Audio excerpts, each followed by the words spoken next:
Как я стерилизую баночки. Мою баночки предварительно с содой, либо моющим средством, кто как моет. На дно чашки микроволновки ложу салфетку влажную и баночки с водой, не заполняя по полностью, вот так вот.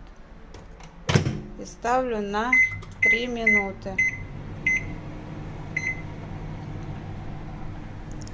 Баночки стерилизуются, а крышки кипячу.